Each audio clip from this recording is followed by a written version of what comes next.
Y listo. Vale, bueno, entonces, vamos a empezar entonces con el tema 1 de la materia, que es un tema sobre la introducción al tratamiento de residuos. Entonces, bueno, si os parece, hoy lo que vamos a hacer es, vamos a verlo todo seguido y, bueno, pues daremos el tiempo que sea necesario para ver el tema y lo dejamos ahí, ¿no? En cualquier momento, si tenéis cualquier duda, pues me interrumpís y hacéis cualquier tipo de comentario, ¿no?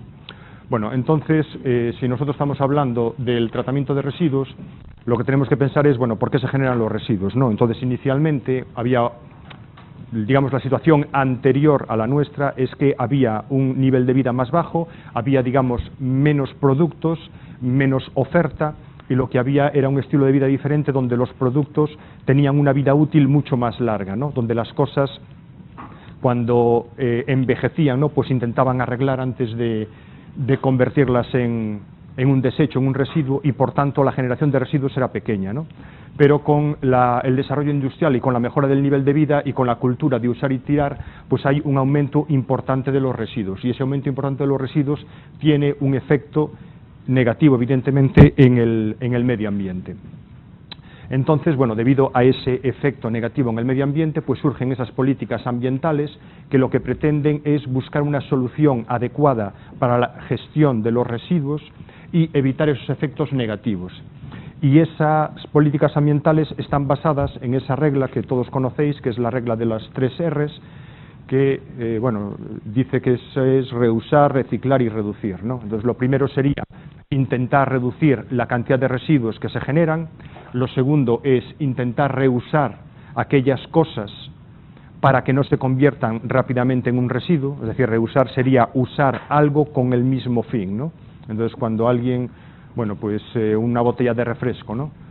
Pues se puede consumir el refresco y depositarla y todo se convierte, depositarla en un contenedor y se convierte en un residuo, o se puede volver a rellenar y se mantiene su ciclo de vida durante un tiempo más largo, ¿no?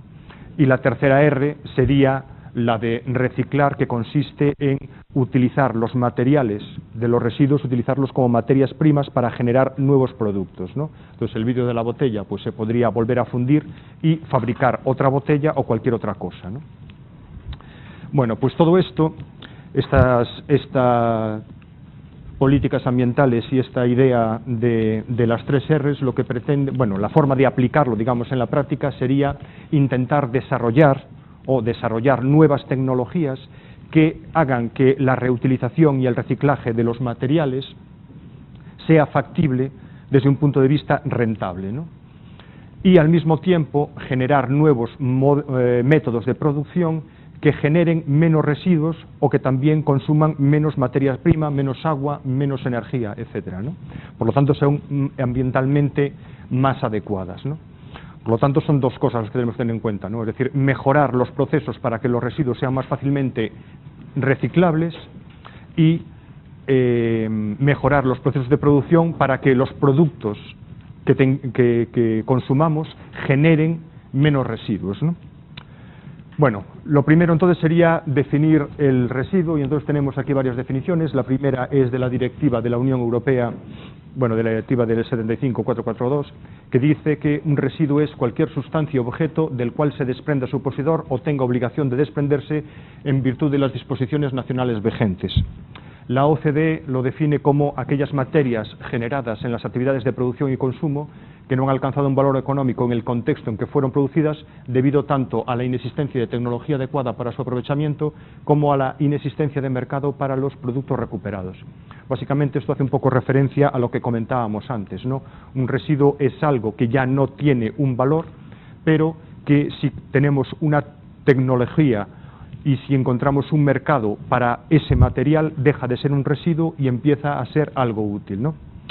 Y por último, la definición que nos puede resultar también más interesante, que es la de la Ley 22 de 2011 de residuos y suelos contaminados, que define como residuo cualquier sustancia o objeto que su poseedor desecho tenga la intención o la obligación de desechar.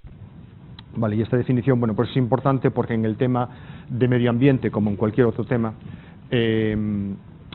todo aquello que las empresas tienen que hacer o tienen que cumplir, pues viene marcado por la ley, ¿no? Y entonces tiene que ser la definición de la ley la que tengamos clara para, bueno, desde el punto de vista empresarial o industrial, pues saber qué es un residuo, qué no es un residuo y cómo se gestiona, ¿no?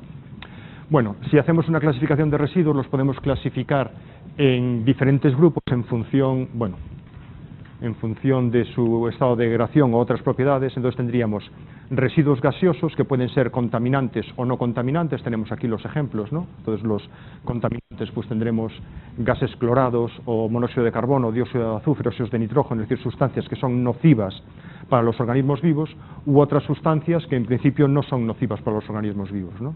Dentro de los líquidos, bueno, pues tenemos una gran variedad, pueden ser residuos industriales, que es cualquier efluente que sale de cualquier proceso industrial, o podemos tener las aguas residuales urbanas, o incluso de los procesos de formación, de síntesis de energía, bueno, de generación de energía, perdón, pues tendremos las aguas de refrigeración. Entonces, estas aguas de refrigeración son simplemente aguas calientes, aguas que están por encima de la temperatura media, y que, bueno, en principio uno no consideraría que es demasiado problemática, pero, bueno, una vez vertidas al medio ambiente sí que cambian la temperatura de los cauces públicos, y un cambio de temperatura también significa un cambio en el equilibrio ecológico, ¿no? Por lo tanto, sí que se considera como un elemento contaminante. En la depuración de aguas, que es una de las etapas fundamentales que tenemos que llevar a cabo para la gestión, bueno, de los efluentes urbanos, ¿no? Bueno, pues en esa depuración de agua nosotros depuramos el agua y vertemos un agua limpia, un agua adecuada para verter en un cauce público, en un río, en el mar, pero después nos quedan unos lodos, ¿no? Unos lodos que es un residuo de esa depuración de aguas que tenemos que gestionar. Bueno, dentro de los residuos industriales tenemos residuos inertes, que son residuos que no interactúan con el medio ambiente y por lo tanto no nos generan demasiados problemas desde el punto de vista medioambiental. Tenemos residuos asimilables urbanos y por lo tanto llevarán la misma gestión que los residuos urbanos. Y después tenemos residuos peligrosos, que son aquellos que debido a sus efectos nocivos con el medio ambiente pues requieren una gestión independiente y un mayor cuidado, ¿no? Bueno, tenemos residuos inertes como categoría general, que normalmente esos residuos inertes tienen que ver con obra civil y residuos de construcción. Bueno, tenemos residuos mineros que provienen de la actividad en las minas, residuos agrícolas y pecuarios que tienen que ver con la actividad agropecuaria y por lo tanto serán pues restos de vegetales, deyecciones de animales, etcétera, ¿no? O, bueno, restos de podas y de ¿cómo se dice?, de alterar los árboles, ¿no? La fracción de las ramas que no es útil, pues se convierte también en un residuo. Y entonces ahí tenemos una variedad importante de residuos que, bueno, al ser de origen todo biológicos, todo materia orgánica, pues se podía transformar para obtener energía o utilizarlos en el mismo campo con el objetivo de abonar, ¿no? Bueno, aquí ya me estaba adelantando, efectivamente, tenemos los residuos forestales aquí, separados de los agropecuarios. Después tenemos los hospitalarios, que son todos aquellos residuos que tienen que ver con los temas de salud generados, en los temas de salud, sea un hospital, un centro de salud o cualquier otra instalación. Y en principio tenemos unos residuos sanitarios específicos propios de la actividad de la medicina, que normalmente, bueno, pues pueden tener contaminación con organismos patógenos y por lo tanto tienen que llevar una gestión muy delicada para evitar que esos patógenos se extiendan en el medio ambiente.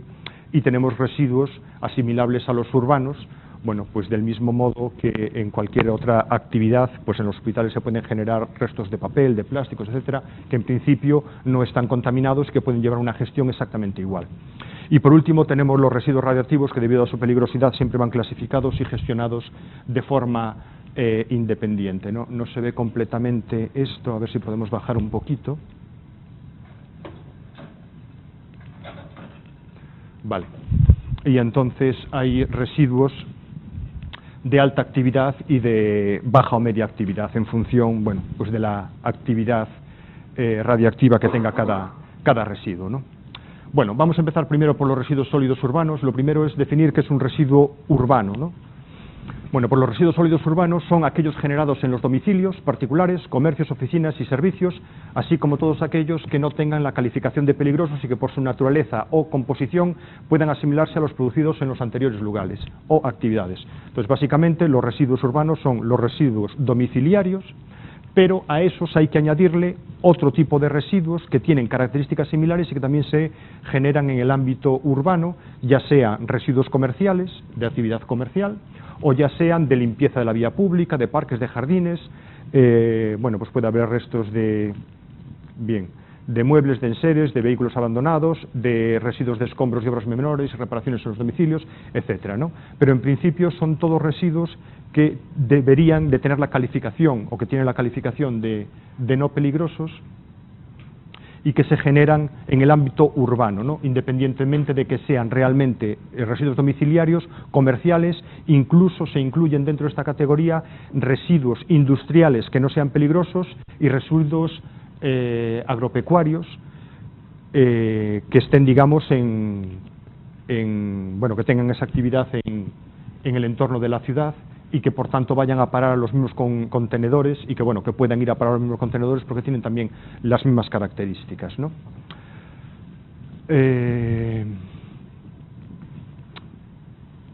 Bueno, pues esta es la definición que nos da la ley de residuos, la actual ley vigente, ¿no? La ley 22 que comentábamos antes, de 2011, y dice que los residuos domésticos son los residuos generados en los hogares como consecuencia de actividades domésticas.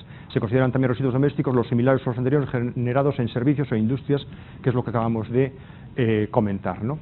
Y, bueno, evidentemente, pues otro tipo de enseres, ¿no?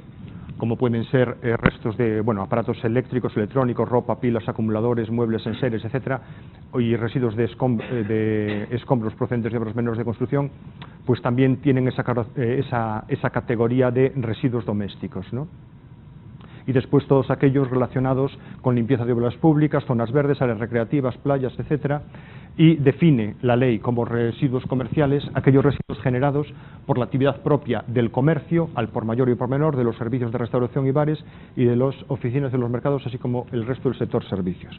Bueno, no insistimos más en eso, por lo tanto, lo que podemos decir es que los residuos sólidos urbanos, hay residuos domésticos generados en los hogares, comerciales, de construcción, servicios municipales y también industriales y agrícolas incluidos en esa zona, ¿no? La composición general es muy variable, tenemos cosas muy distintas, ¿eh? No es como un residuo industrial, ¿no? Que una industria cuando genera algún tipo de residuo generado a su actividad, pues son cosas muy específicas, ¿no? Una industria puede generar muchos residuos, pero suelen ser cosas muy específicas, mientras que los residuos sólidos urbanos, digamos que hay muchos componentes y entonces es necesario conocer esa composición para darle una gestión adecuada, ¿no? Bueno, pues si vemos la composición de los residuos en países desarrollados y en países en vías de desarrollo, lo que vamos a ver es que en los países en vías de desarrollo hay una fracción de residuo de materia orgánica mucho más alta, mientras que otros elementos como el papel, plásticos, vidrio, cartón, metales, textiles, etcétera, que están relacionados con productos elaborados, pues tienen una composición menor que en los países desarrollados, ¿no? Por lo tanto, la conclusión de esto es que también la composición de la basura refleja un poco el nivel de vida y la realidad social del país o de la zona en la que se generan, ¿no? Bueno, pues si nos fijamos en lo que pasa en España, la composición de la basura en España, para unos datos del año 99, pues establece, bueno, pues una composición donde lo más abundante es la materia orgánica, como vimos anteriormente, pero que, bueno, que tiene una composición equivalente o dentro de los rangos que corresponderían a la basura de un país desarrollado, ¿no? Bueno, y aparte, bueno, de estas cosas típicas que podemos encontrar, pues en los residuos sólidos urbanos, pues a veces aparecen artículos voluminosos, electrodomésticos, baterías o pilas, aceite, neumáticos, y entonces, bueno, estas cosas, algunos de estos son peligrosos y por tanto no deberían de ir a los contenedores. Pero si no deberían ir a los contenedores, ¿a dónde deberían de ir? Bueno, pues a donde pone ahí, ¿no? A los puntos limpios, ¿no? Que son unos puntos especialmente diseñados para que aquellos residuos que no deben de ir a los contenedores normales, pues puedan ser, bueno, recogidos y tratados adecuadamente, y que no, bueno, que no se genere la contaminación, ¿no? Entonces, sobre todo por el tema de las baterías y las pilas. Bueno, ahora ya hay sistemas para recogida del aceite usado, pero el aceite que se utiliza en las casas, no el aceite de los vehículos, que eso ya sería un residuo, digamos, industrial, y en el taller en donde te cambian el aceite deberían de gestionarlo adecuadamente, no es responsabilidad de la persona, ¿no? Lo mismo sucede con los neumáticos, ¿no? Cuando te compras unas ruedas nuevas, las cambiarás en un sitio, la persona que te cambia las ruedas o el sitio donde te cambian las ruedas deberían de gestionar adecuadamente los neumáticos, y lo mismo sucede ahora también con las nuevas legislaciones con los electrodomésticos y los aparatos eléctricos o electrónicos, que en los mismos sitios donde se realiza la venta te deben de recoger el anterior, y bueno, y pilas y todo esto, ¿no? Bueno, sin embargo, si hay algunos equipos, ¿no?, que se te estropean, que dejan de funcionar, que te quieres deshacer de ellos, el objetivo o la forma no es tirarlo en el contenedor o dejarlo allí al lado, ¿no? Fuera del contenedor no se debe de dejar nada, ¿no?, porque el sistema de recogida actual es con contenedores cerrados, y por tanto lo que hay que hacer es, bueno, pues tenerlo en casa hasta que un día uno va, se dirige al punto limpio y lo deja allí. El punto limpio solamente recoge residuos de particulares, no de empresas. Las empresas tienen que gestionarlos a través de los gestores autorizados correspondientes, ¿no? Por lo tanto, uno puede llevar sus tubos fluorescentes o las bombillas de ahorro. ¿Por qué no se pueden tirar los tubos fluorescentes en el contenedor? Bueno, el gas, si se te rompe, ya se va y tal. El gas yo creo que tampoco es un problema, ¿no? El problema está precisamente en el flúor que lleva, ¿no? Y las bombillas de ahorro parece ser que llevan mercurio. El mercurio es un elemento muy contaminante, ¿no? Concentraciones muy bajitas ya son muy tóxicas, por lo tanto tampoco se podrían añadir. Y bueno, el tema de los aceites, pues es mejor reciclarlos, bueno, echarlos en los contenedores para su posible reciclado, puesto que verterlos por el desagüe no es una buena idea, porque bueno, favorece la contaminación de las aguas, dificulta el tratamiento de las aguas residuales, y bueno, después al quedar pegados en los desagües, pues generan, bueno, descomposición y malos olores, y que se peguen más cosas ahí, etcétera, ¿no? Por lo tanto, vamos a ver, de todo esto lo que os debe quedar la idea es que esta, digamos, sería la composición típica de los residuos de la basura en España. No creo que haya cambiado mucho en estos años, no he encontrado tampoco datos más actualizados. He encontrado datos, pero al final eran exactamente estos mismos.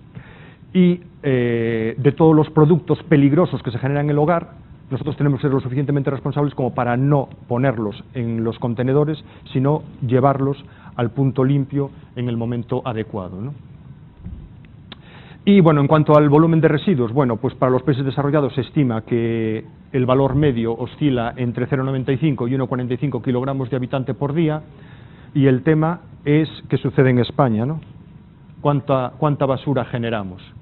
Bueno, pues los valores para el año 2006 establecen que la producción de basura doméstica en España para este año era valor medio de 1,447, es decir, que estamos en lo que sería un valor típico para un país desarrollado, pero bueno, que también estamos un poco cerca de los valores más altos, ¿no?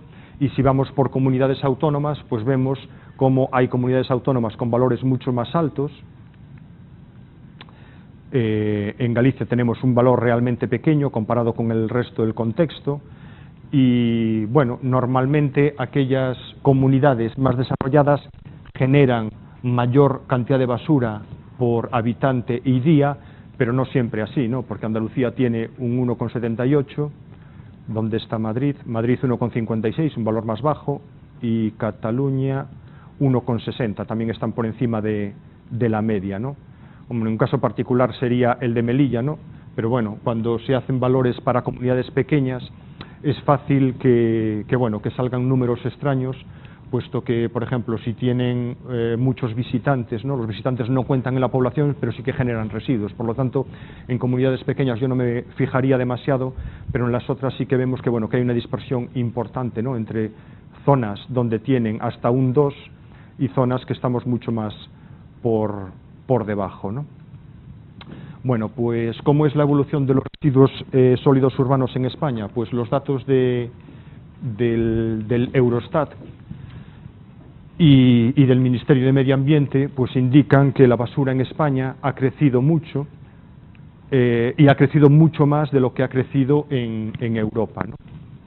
Afortunadamente, a partir de estos años, ¿no?, del 2000, 2003, ha comenzado a bajar. De todos modos, hay que fijarse que los valores de estos últimos años también pueden estar afectados por el tema de la crisis, ¿no?, que la crisis reduce todo, incluso el consumo y, por tanto, la generación de residuos.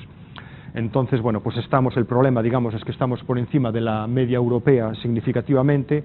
Lo positivo es que en estos últimos años ha bajado ese valor y nos estamos acercando a la media, ¿no? Si nos comparamos con otros países, pues vemos que la media europea estaría en 513 kilogramos por habitante y año, son otras unidades, y el valor que dábamos antes de 1,44 corresponde a estos 547 kilogramos por habitante y año.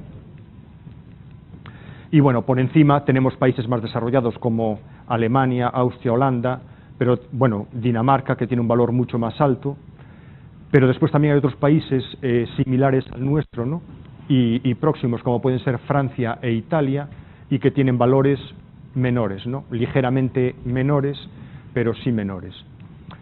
Vale, pues bueno, esto nos sirve un poco también para comparar, y bueno, pues el objetivo que se marca, ¿no?, el Ministerio de la Legislación es hacer una mejor gestión de los residuos, pero también conseguir reducir, ¿no?, la cantidad de residuos, y en eso es en lo que pretenden trabajar. Si nos vamos a otro tipo a estos datos, más con detalle, lo que vemos es que los residuos urbanos recogidos en este periodo del 2005 al 2008 pues ha aumentado significativamente, por lo tanto la basura ahí eran esos años de que estuvo aumentando la cantidad de basura total producida. Pero, sin embargo, si os fijáis aquí en los residuos mezclados, es decir, de la basura bruta del contenedor verde, pues esta prácticamente no ha aumentado, ¿no? Es decir, realmente se ha mantenido prácticamente en las 19,6, 19,8 toneladas, millones de toneladas.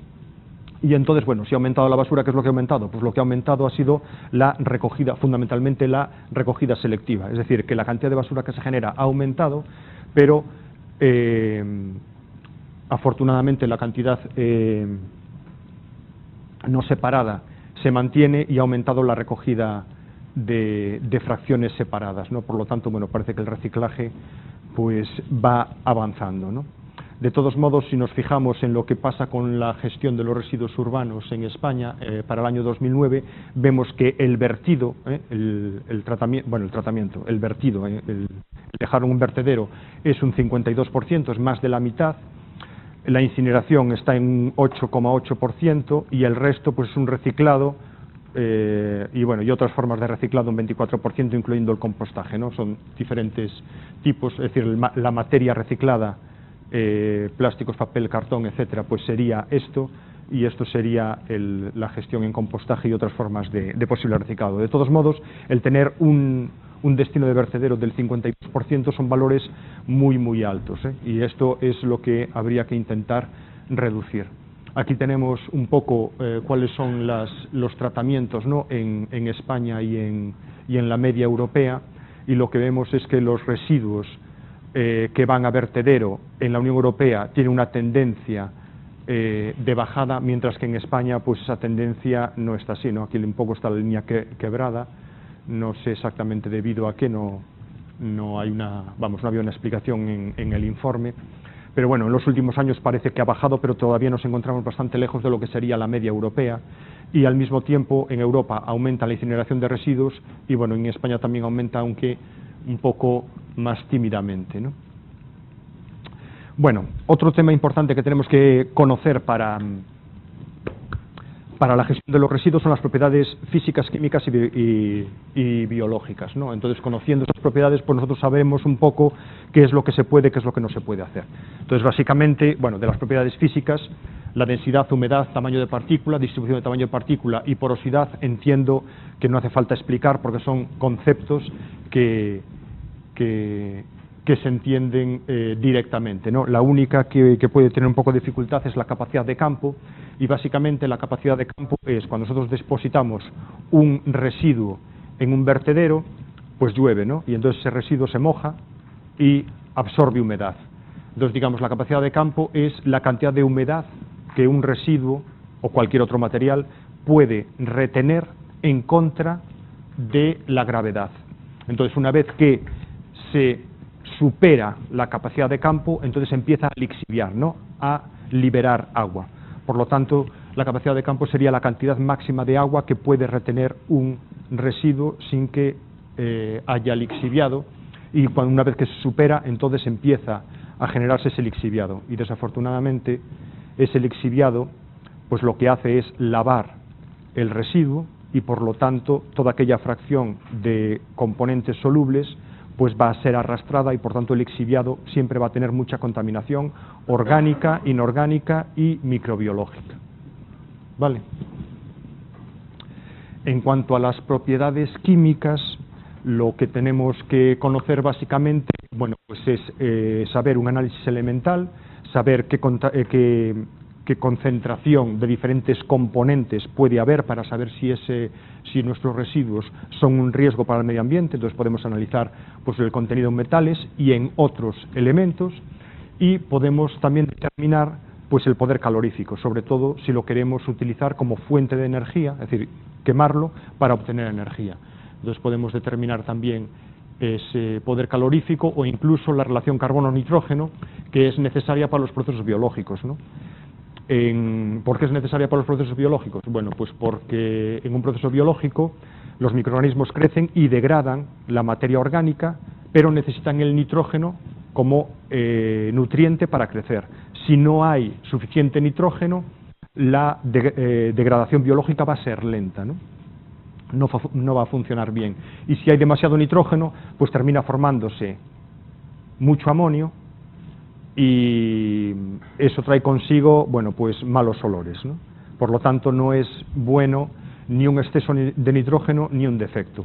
En los residuos sólidos urbanos normalmente hay una cantidad adecuada de nitrógeno o una cierta limitación, y bueno, si hay que hacer un tratamiento de esos residuos biológico, pues se puede añadir como sal, o se pueden utilizar otro tipo de residuos de la industria alimentaria, fundamentalmente ricos en nitrógeno, para llegar a la relación adecuada. Y después, en la fracción orgánica, pues básicamente lo que nos interesa es, desde el punto de vista de si queremos aprovechar algún tipo de componentes, o de si vamos a hacer una degradación biológica, pues saber qué componentes tenemos, para saber si eso va a ser fácilmente degradable o no. En general, los residuos sólidos urbanos que tienen restos de alimentos suelen ser fácilmente biodegradables, pero si en esos residuos sólidos urbanos hay residuos de jardín, esos residuos de jardín tienen lignina, y la lignina es un componente de la madera que es más difícil de biodegradar, ¿no? Por lo tanto, el contenido en lignina nos va a dar si ese residuo va a ser más o menos fácilmente biodegradable. Bueno, sabéis lo que es la lignina, ¿no? La lignina en la madera es la parte oscura de la madera, es decir, en un árbol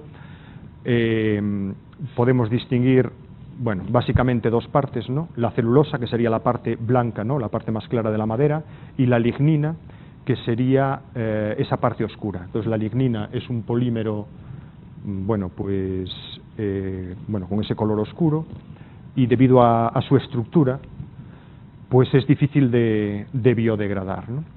Entonces en las plantas que fabrican papel o pasta de papel, lo que se hacen es cocer la madera básicamente para intentar separar la parte blanca, que es la celulosa para hacer el papel, de la parte oscura. Entonces el residuo que tienen es fundamentalmente lignina, con los productos químicos que se emplean, ¿no? Y ese es el principal residuo que tienen, y que, bueno, entre otros usos, pues el principal uso pues es quemarlo para obtener energía, ¿no? Porque tampoco hay otros usos hoy en día que se le pueda dar.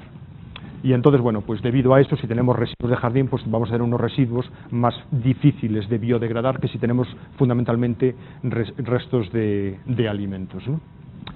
Vale. Bueno, entonces, ¿qué entendemos por gestión de los residuos sólidos urbanos? la gestión de los residuos sólidos urbanos es el conjunto de operaciones a los que sometemos nuestro residuo para, después de esos tratamientos, intentar aprovechar todo lo que podamos aprovechar y lo que no, se le da un destino final que es el vertedero, ¿no? Entonces, la gestión se compone de 4 etapas. La primera sería la de reducción. Para gestionar los residuos, lo primero que tenemos que hacer es intentar no tener residuos o tener la menor cantidad de residuos posibles. Y dentro de los residuos que podamos tener, intentar tener unos residuos lo menos peligrosos posibles. Es decir, cuanto menos residuo mejor y cuanto menos peligroso mejor. ¿Por qué? Pues porque el impacto ambiental es menor y porque el coste de esa gestión también va a ser menor. Por lo tanto, cuando uno quiere reducir los costes de la gestión de residuos, lo que tiene que hacer es, básicamente, lo primero es reducir los residuos. Segundo, de los residuos que tenemos, vamos a intentar reciclar al máximo todo lo que podamos de ahí, ¿no? Es decir, vamos a obtener o separar los materiales que se puedan reciclar, que básicamente pues serán vidrio, bueno, de los residuos sólidos urbanos serán vidrio, papel y cartón, plásticos, metales, férreos y no férreos, etcétera, ¿no? Y entonces esos materiales se pueden utilizar como materia prima para generar nuevos productos, ¿no?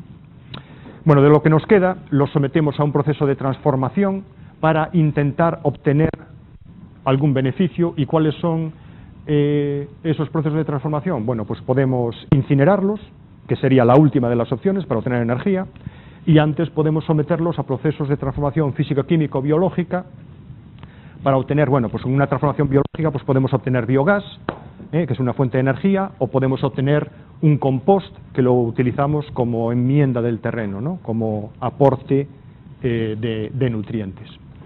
Y bueno, al final nos quedará después ya un residuo del que no podemos sacar más y lo llevaremos a un vertedero. Bueno, pues la idea es, si en el vertedero mandamos solamente el 10%, digamos que hemos hecho una buena gestión, ¿no?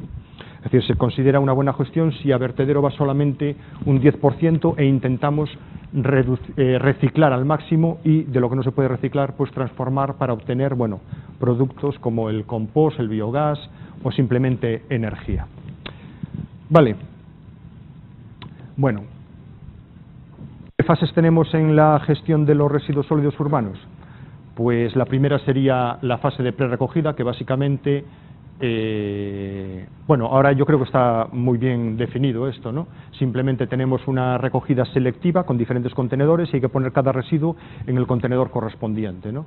Entonces tenemos contenedores de diferente color y, bueno, hay diferentes modelos, ¿no? Ahora, pues el modelo que tenemos aquí, pues básicamente tenemos un contenedor amarillo para los envases, no para los plásticos, sino para los envases, un contenedor azul para papel y cartón y un contenedor, bien, que es verde, pero es el que llamamos de bolsa negra, donde ponemos la basura no diferenciada, es decir, la materia orgánica y todo aquello que no entra en otro contenedor. Después tenemos un contenedor verde, un iglú, para el vidrio, y después tenemos ya contenedores específicos, bueno, para papel y cartón, como este. Tenemos sistemas de recogida de aceite usado, tenemos contenedores para pilas, etcétera. Sí. Bien, este es el modelo antiguo que se implantó en Vigo hace años y que, a ver, había unos contenedores, los contenedores tradicionales verdes de toda la vida para la basura no diferenciada, donde iba la materia orgánica y lo que no encajaba en el tema del reciclaje, y después había unas isletas diseñadas especialmente para el reciclaje, donde estaba el iglú para vidrio, los contenedores azules para papel y cartón, este que era para plásticos, para envases de plásticos, y este rojo que era para latas, para metales, envases de metal. ¿Qué diferencia hay entre este modelo que se hacía en aquel momento y el nuevo modelo que está gestionado por Sogama y esto? Pues la diferencia es que este contenedor de plástico y este contenedor de latas se han unido en un contenedor amarillo y va todo junto. Y la separación se hace en el centro de reciclaje, ¿vale? Va todo junto y allí se separa. Y después, bueno, de lo que no hemos comentado, pues es, bueno, hay en algunos sitios algún contenedor gris o marrón que es para la fracción orgánica. Es decir, la fracción orgánica, en vez de ir en ese indiferenciado, pues se lleva solamente la fracción orgánica, se pone por separado para tener una fracción orgánica más limpia y hacer compost, ¿vale? El tema del compost, para poder utilizarlo como producto en el terreno, tenemos que tener un compost de calidad, que no esté contaminado, que no lleve restos de papel, ni de plásticos, ni restos de vidrio. Y entonces la mejor forma de hacerlo es separarlo ya en origen, ¿no? Entonces se separa ya en origen, se consigue una fracción orgánica más limpia y al hacer el compost se consigue un compost más limpio. Pero bueno, no se hace en todos los sitios. Y entonces simplemente encontré esta foto, pues bueno, que creo que esto era del año, ¿de qué año? Pues en el 95, si no recuerdo mal, 95, ya estaba en marcha este sistema, pero luego fue sustituido por el otro, entonces cambiaron los contenedores. Bueno, entonces, está claro, ¿no?, que la recogida es, la fase de prerecogida es deposición en contenedores con una recogida selectiva, porque se generan así fracciones de basura más limpias. Y después, bueno, tenemos la recogida, que es simplemente, bueno, pues con una serie de camiones específicos para cada tipo de contenedor, se recogen esa basura. Y entonces el tema de la recogida es un tema que hay que estudiar con bastante detalle, porque todo lo que es el flujo de camiones y todo esto, pues genera unos costes muy importantes. Entonces lo que es la gestión de los residuos, el 60 y el 80%, entre la recogida y el transporte se va el 60-80% del coste total. Por lo tanto, que un sistema de gestión y tratamiento sea más económico o no, depende mucho de la estrategia de ese sistema de recogida y de transporte, ¿no? Bueno, después tenemos el transporte. Aquí lo que tenemos básicamente es que, bueno, se recoge puerta a puerta en los contenedores y se lleva a una planta de transferencia, y en esa planta de transferencia lo que se hace es comprimir la basura para que ocupe menos espacio y que después el transporte sea más económico hasta, bueno, en nuestro caso va hasta Cerceda, ¿no?, a la planta de Sogama, y allí es tratada, ¿no? Y entonces para eso hay estas estaciones de transferencia con compactación que permiten reducir el volumen de la basura a 1/3 comparado con lo que habría en este camión, que ya compacta, pero se puede compactar todavía más, y si no recuerdo mal la relación es 1:3, para después llevarla a Sogama. Y por último, bueno, pues tenemos diferentes tipos de tratamiento, donde se encuentra la separación y reciclaje de material, posible incineración, compostaje, biometanización, y lo que no se puede utilizar, pues a un vertedero evidentemente controlado para no generar contaminación ni en las aguas, ni en el suelo, ni en la atmósfera. Vale, y todo eso, hasta ahí los residuos urbanos. Sí.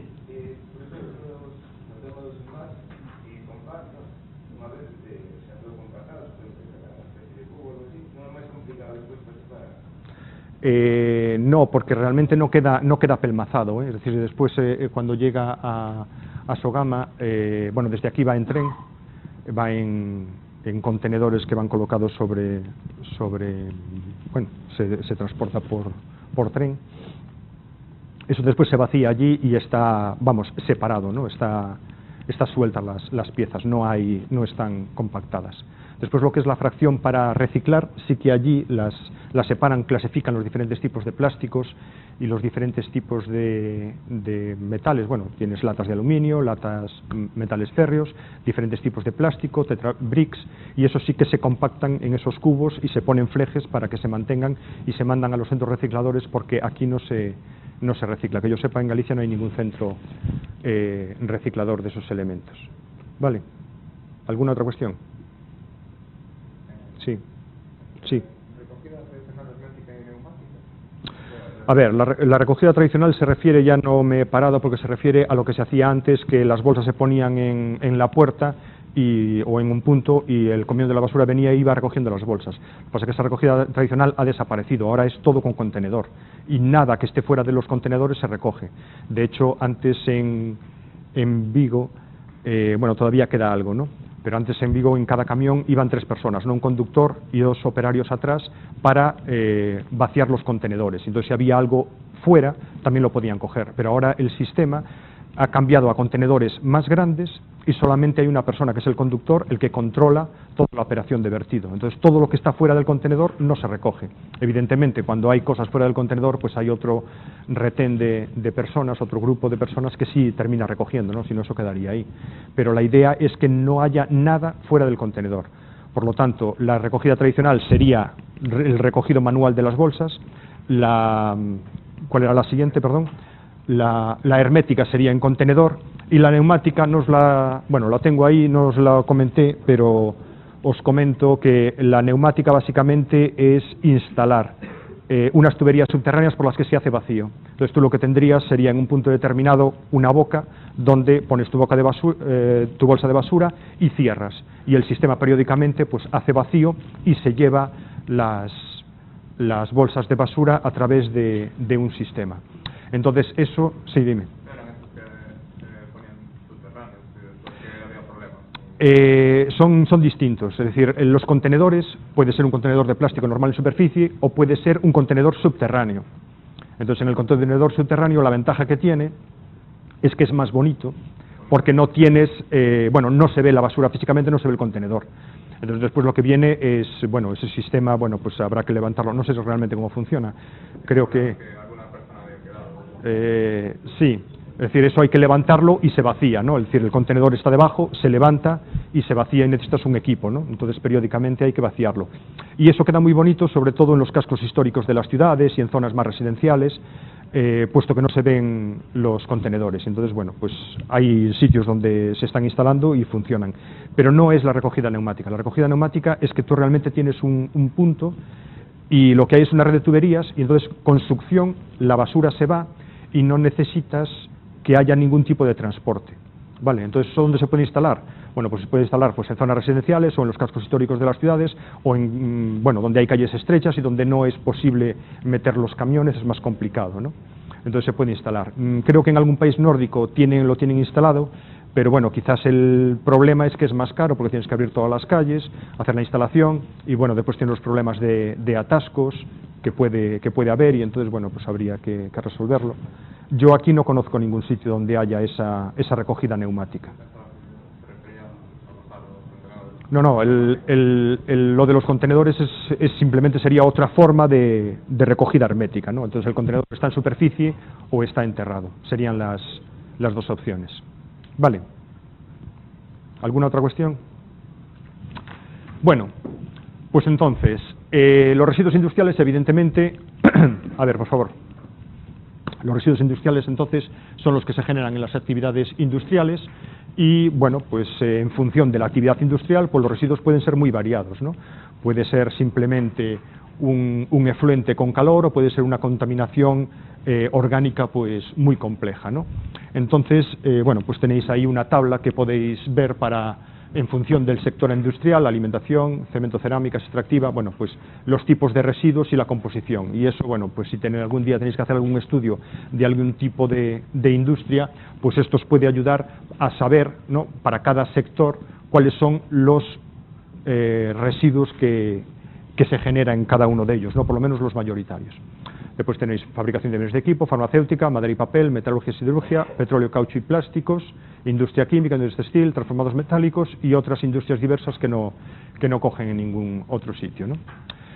Pues en la ley esta la nueva, ¿no?, la ley 22 del año pasado de residuos, pues define los residuos industriales como residuos resultantes de los procesos de fabricación, transformación, de utilización, de consumo, de limpieza o de mantenimiento generados por la actividad industrial, y excluye las emisiones atmosféricas que están reguladas por otra ley, ¿no? Entonces, dentro de estos residuos industriales podemos encontrar varios grupos, y el primero de ellos son los residuos asimilables a urbanos, es decir, hay residuos industriales generados en las industrias, pero que tienen las mismas características que los residuos sólidos urbanos y, por tanto, llevan la misma gestión, ¿no? La gestión exactamente igual a lo que hemos visto. Después tenemos los residuos inertes, que se caracterizan porque son inocuos para el medio ambiente, es decir, una vez depositados en el medio ambiente no generan lixiviados, no reaccionan con otros componentes, no presentan toxicidad para los organismos vivos, por lo tanto, al no generar un problema medioambiental, no hay que tener, digamos, especial o tratamientos especiales, pero sí que hay que gestionarlos adecuadamente y una de dos, se llevan a un vertedero para residuos inertes o se intentan reutilizar, y como normalmente estos materiales están asociados con temas de obra civil y construcción y demolición, etcétera, pues digamos que la obra civil también sería el sector que podría utilizar esos residuos como materia prima, ¿vale? Y después tenemos los residuos peligrosos, que son, vamos, el grupo más importante de los residuos industriales al que le vamos a prestar más atención, y la Ley 22 pues define residuo peligroso como residuo que presenta una o varias de las características peligrosas enumeradas en el anexo 3 de esa ley, y aquel que pueda aprobar el Gobierno de conformidad con lo establecido en la normativa europea, los convenios internacionales de los que España sea parte, así como los recipientes y envases que los hayan contenido. Por lo tanto, residuo peligroso es residuo que tenga alguna de las características peligrosas que vamos a ver ahora y también los envases que los contienen. Por tanto, todos los envases que contienen esos productos pasan a ser residuo peligroso y no se pueden volver a reutilizar ni a utilizar con otros fines, porque es un residuo y es un residuo peligroso y tiene que seguir la gestión adecuada, ¿no? Bueno, la gestión que llevan esos residuos peligrosos, bueno, pues es necesario hacer un estudio detallado de cada residuo, saber qué es lo que tiene y entonces hacer un tratamiento para reducir su peligrosidad, inmovilizar los contaminantes peligrosos y finalmente depositarlo en un vertedero o depósito de seguridad. Bueno, pues ¿cuáles son esas características? Pues las características que vienen en el anexo 3 de esa ley son esos que tenéis aquí, ¿no? Pues o explosivo, oxidante, inflamable, fácilmente inflamable, etcétera, mutagénico, posibilidad de emitir gases tóxicos, sensibilizante, ecotóxico, es decir, cualquier componente que tenga una de esas características se considera ya residuo peligroso. Bueno, pues cuando uno tiene un residuo peligroso, lo que tiene que hacer es envasarlo, etiquetarlo, almacenarlo durante un tiempo, máximo, la ley dice que máximo 6 meses, y luego entregárselo a un gestor autorizado que lo tiene que llevar a una zona, a una empresa de gestión y tratamiento de residuos, ¿no? Entonces esa etiqueta que identifica el residuo tiene que tener una serie de datos básicos, como son el pictograma de la peligrosidad de ese residuo, los datos del productor, la denominación del residuo, la fecha de envasado y 2 códigos, ¿no? Y estos 2 códigos son muy importantes para poder identificar ese residuo. Entonces, en este ejemplo, esto es un ejemplo real, este ejemplo es una mezcla disolvente de barniz. Básicamente, esto viene de una empresa que barniza piezas, entiendo que son piezas de madera o de lo que sea, me da igual, y bueno, cuando procede al barnizado, pues hay elementos que son necesarios limpiar, y para eso se utiliza un disolvente. Ese disolvente de limpieza pues tiene algo de barniz, y por lo tanto nosotros vamos a tener un disolvente orgánico con los restos del barniz, y una vez que ese disolvente tiene demasiado barniz y ya no puede ser reutilizado, pues se convierte en residuo, y entonces hay que enviarlo, bueno, para su tratamiento a un gestor adecuado, ¿no? Y entonces es importante señalar el código CER, el código del Catálogo Europeo de Residuos o de la Lista Europea de Residuos, lo vais a poder encontrar de las 2 maneras, y el código según viene definido en el Real Decreto 952 del 97, ¿no? Bueno, pues el primero, el Catálogo Europeo de Residuos, bueno, lo podéis encontrar en FAITIC, os lo he puesto en el listado en FAITIC, y está recogido en la Orden Ministerial del Ministerio de Medio Ambiente 304 del 2002, y básicamente este código CER o LER de la Lista Europea de Residuos es un código, a ver, por favor, es un código que tiene 6 dígitos, ¿vale? Como los que veis aquí abajo. Está organizada en 20 capítulos la lista, a cada capítulo le corresponden 2 dígitos, y dentro de cada capítulo hay varias secciones, que son los 2 dígitos siguientes, y por último los diferentes residuos. Entonces, cuando nosotros tenemos un residuo, para ver cuál es el código, pues tenemos que ir a esa lista, identificar nuestro residuo en esa lista y ponerle el código correspondiente. Bien, en esta lista Veis aquí el ejemplo, esto sería el principio de la lista, ¿no? Aquí veis, por ejemplo, que hay algunos residuos que tienen un asterisco. Los residuos que tienen un asterisco son residuos peligrosos. Y eso tiene unas implicaciones legales distintas a si no es peligroso. Por lo tanto, es bueno identificarlo bien para saber si realmente nuestro residuo es peligroso o no es peligroso. Vale. Bueno, ¿cómo se hace la localización? Bueno, pues la propia norma, el propio Real Decreto, bueno, Real Decreto no, la orden ministerial, lo que dice es que lo primero es ir a los capítulos del 1 al 12 o del 17 al 20, donde aparecen diferentes actividades industriales, e intentar localizarlo ahí. Si en esas actividades industriales no aparece, entonces vamos a los capítulos 13, 14 y 15 a localizar el residuo. Y si finalmente no somos capaces de localizarlo ahí, pues entonces iríamos al capítulo 16. Bueno, ahora vemos cuáles son esos capítulos para entender por qué se hace así, ¿no? Y bueno, si finalmente no somos capaces de localizarlo tampoco en el capítulo 16, que es, digamos, un capítulo genérico, pues lo que intentaríamos hacer es ir a la sección que corresponde con nuestra actividad industrial y asignarle el código 99, que básicamente el código 99, como veis aquí, por ejemplo, para esta sección, ¿no? 0205, residuos de la industria de productos lácteos. Hay un 01 y un 02 que corresponde a estos dos tipos de residuos, y luego hay un código 99 que son residuos no especificados en esta categoría. Es decir, cuando no podemos encajarlo en ninguno, le ponemos entonces el código 99, que son, bueno, un residuo que no está todavía especificado. ¿Vale? Bueno, ¿y por qué se organiza en estos diferentes capítulos? Bueno, pues aquí tenéis los capítulos del 1 al 12. Primero lo que teníamos que hacer era buscar en los capítulos del 1 al 12, y entonces veis que aquí hay como diferentes actividades industriales o diferentes grupos genéricos de residuos, ¿no? Que serían del 1 al 12 y después del 17 al 20, ¿no? Donde tenemos, por ejemplo, residuos de construcción y demolición, residuos de instalaciones para tratamiento de residuos municipales, etcétera. Si no lo encontramos en esos dos bloques, vamos a los capítulos 13, 14 y 15. Y entonces aquí tenemos, en los capítulos 13, 14 y 15 son residuos de aceites y de combustibles líquidos, residuos de disolventes, refrigerantes y propelentes orgánicos, y residuos de envases. Y si no lo encontramos aquí, pues vamos al capítulo 16, que es el más genérico de todos, que dice residuos no especificados en otro capítulo de la lista. Si dentro de ese capítulo tampoco somos capaces de encajarlo en ninguno, pues vamos a la actividad que nos corresponde y le ponemos ese código 99. Vale. Bueno, pues a veces, cuando uno está intentando clasificar un residuo con ese código LER, pues nos encontramos que a veces podemos encajarlo en dos distintos, ¿no? Y entonces es lo que decimos, bueno, que podemos asignarle dos códigos distintos, ¿no? Y claro, el tema es que a lo mejor un código es un residuo peligroso y el otro es un residuo no peligroso. Por lo tanto, nosotros tenemos que caracterizar bien nuestro residuo para asignarle el código correspondiente. Bien, si nosotros podemos asignarle tanto uno como otro, ¿cuál le asignamos? Bueno, pues tenemos que hacer un estudio más detallado de nuestro residuo y ver si tiene componentes químicos que lo puedan hacer peligroso. Si tiene esos componentes químicos, entonces tendríamos que clasificarlo con el código de peligroso, y si no los tiene, con el código de no peligroso. Como ejemplo, tenemos estos aquí, ¿no?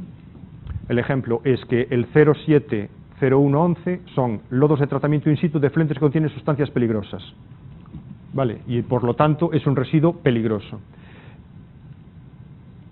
Y después el otro código, que sería similar a este, serían lodos del tratamiento in situ de efluentes distintos de los especificados en el código anterior, es decir, sin sustancias peligrosas.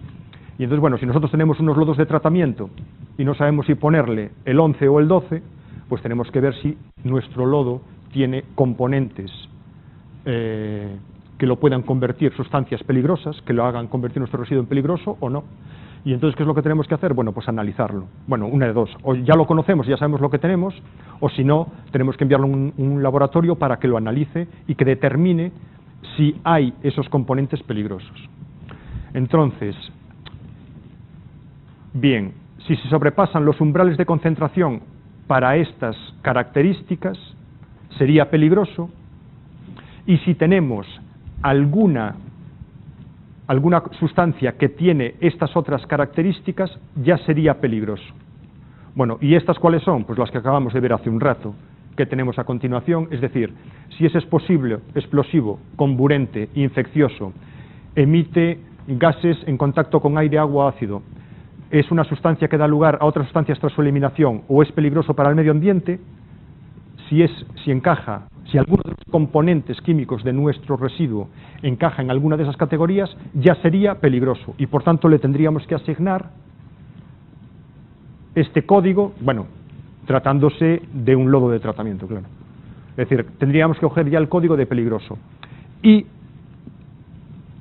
también tendríamos que ponerlo como peligroso si tiene alguna de las otras características que está marcada en azul y la concentración supera el valor que aquí está escrito, ¿vale? Que está ahí registrado. Es decir, si tiene una sustancia nociva y la concentración es superior al 25%, ya sería peligroso. Si estamos por debajo del 25%, no lo sería, ¿vale? Entonces, para las azules hay que sobrepasar el umbral que aquí tenemos, para las rojas, con que tengan algún componente, ya sería peligroso. Vale, y bueno, y aquí tenéis las características, estas mismas, descritas, con el pictograma correspondiente. ¿Y por qué hace falta el pictograma? Bueno, pues para poner también en la propia etiqueta, ¿no? Y entonces tenemos, bueno, pues los pictogramas de explosivo, comburente, fácilmente inflamable, inflamable, irritante, nocivo, tóxico, carcinogénico. Este lo vemos después, ¿qué significa esto? Corrosivo, infeccioso, tóxico para la reproducción, sustancias que pueden emitir gases tóxicos o muy tóxicos, y peligroso para el medio ambiente. Y después teníamos el apartado 1, bueno, en donde tenemos aquí un 1, lo que significa es que en general ponemos el pictograma de tóxico, y en este que tiene el 2, el pictograma que le corresponde es aquel asociado a las características de peligrosidad de la sustancia generada. Es decir, aquí el H13 es la característica de peligrosidad es que nuestro residuo, una vez depositado, puede reaccionar en contacto con el ambiente y dar lugar a compuestos tóxicos. Entonces, ¿qué pictograma le tenemos que poner? Bueno, pues aquel correspondiente al compuesto que se genera, ¿vale? Y donde tenemos un 1, pues sería el pictograma que corresponde con tóxico. Bueno, pues así ya sabéis entonces lo que significan cada uno de ellos. Y ahora nos falta el otro código, ¿no? Este código, el Catálogo Europeo de Residuos, bueno, es obligatorio ponerlo, es una norma que se transpone, ¿no?, de la normativa europea y que está aprobada en la legislación española, pero digamos que con el objetivo es clasificar los residuos, ¿no? Nos dice, digamos, qué tipo de residuo es, define el residuo. Pero este otro código, que está relacionado con el Real Decreto 952/97, aparte de definir el residuo, también define lo que se va a hacer con ese residuo, ¿vale? Y entonces, bueno, pues tenemos aquí un código que, como veis, tiene muchas secciones y muchos números, y lo que tenemos que ver es qué significan todas esas secciones y esos números, ¿no? Bueno, pues lo que tenéis que hacer es ir al Real Decreto 952, y si vais hacia el final de ese Real Decreto, pues encontraréis que hay un anexo 1 que está organizado en 5 tablas, ¿no? Y entonces en la primera tabla aparece las categorías de residuos, y eso es lo primero que tenemos que poner. Esto sería la categoría de residuo, y esta categoría de residuo lleva un código Q que varía, que va desde 1 hasta 16, y entonces tenemos que identificar nuestro residuo en esas categorías.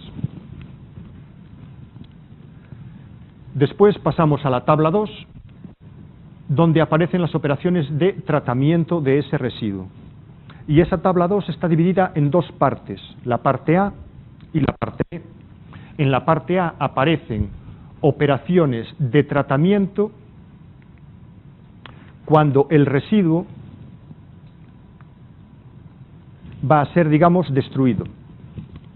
Y en la parte B aparecen aquellas operaciones cuando lo que se pretende es reciclar o valorizar el residuo. Entonces, en la parte A aparecen una serie de operaciones con un código D, y en la parte B aparecen una serie de operaciones, 13, con un código R, cuando va a ser reciclado o valorizado de diferentes modos. Entonces, este residuo que tenemos aquí le corresponde el código D13, ya sabemos que va a ser, digamos, es una operación de tratamiento para destruir ese residuo, puesto que lleva un código D, entonces estaría en la parte A de la tabla, ¿no? Bueno, pues ahora, para que veáis, aquí está la parte A de la tabla, entonces, en la parte A son las operaciones de eliminación y habíamos dicho, bueno, no está aquí el D13 no está aquí, bueno, pues depósito sobre el suelo, tratamiento medio terrestre, inyección en profundidad, embalse superficial, vertido en lugares especialmente diseñados, etcétera, etcétera. Hay 15 posibles operaciones para la eliminación de los residuos y si lo que queremos es valorizar o reutilizar o reciclar, pues tenemos 13 diferentes operaciones que pueden ser utilización principal como combustible, recuperación o regeneración de disolventes, reciclado o recuperación de sustancias orgánicas, etcétera, etcétera. Bueno, seguimos avanzando en la clasificación. Entonces, la siguiente sería pasar a la tabla 3 y bueno, en la tabla 3 lo que tenemos son categorías o tipos genéricos de residuos. Y esta tabla 3 también está dividida en dos partes, la parte A y la parte B. Y ahí tenemos exactamente, lo podemos ver a continuación, tenemos en la parte A, tenemos 18 categorías de residuos y en la parte B tenemos desde la 19 a la 40. Bueno, ¿y por qué la tabla 3 está dividida en dos partes? Bueno, pues dependiendo de si nuestro residuo está en la parte A o en la parte B, puede que sea peligroso o no peligroso. Pero el tema es un poco más complejo. Si nosotros queremos saber si nuestro residuo es peligroso o no peligroso, tenemos que buscarlo en la tabla 3. Si está en la tabla 3A, para que sea peligroso, alguno de los componentes de nuestro residuo tiene que tener uno de esos códigos H de peligrosidad que vimos anteriormente, que están en la tabla 5 de ese Real Decreto. Entonces, si está en la tabla 3A, basta con que tenga uno de esos códigos de peligrosidad para que sea peligroso. Ahora bien, si está en la tabla 3B, tiene que tener un componente químico recogido en la tabla 4 y al mismo tiempo uno de las características, al menos una de las características de peligrosidad de la tabla 5. Por lo tanto, es más restrictivo, ¿no? Es decir, nuestro residuo, si está en la tabla 3B, tiene que tener alguno de los compuestos químicos de la tabla 4 y alguno de las características de peligrosidad de la tabla 5. Entonces, bien, pues en la tabla 4 tenemos los componentes químicos, aquí aparecen, es un código C, aparecen 51, y tenéis aquí, pues berilio, compuestos de vanadio, compuesto de cromo hexavalente, compuesto de cobalto, etcétera, hasta 51. Y en la tabla 5, bueno, pues ya no aparecen, porque son las que ya hemos visto anteriormente, ¿no? Pues si es inflamable, si es corrosivo, etcétera, etcétera. Entonces, ¿está claro eso?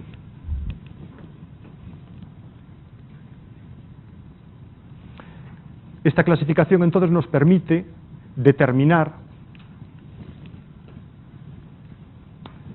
qué categoría de residuos, bueno, ahí se determina qué categoría de residuos tenemos, qué es lo que vamos a hacer con el residuo, qué tipo de residuo es, y cuáles son los componentes y su peligrosidad, y finalmente aparecen dos códigos al final que lo identifican, el proceso industrial, la actividad industrial y el proceso donde se ha generado el residuo, ¿vale?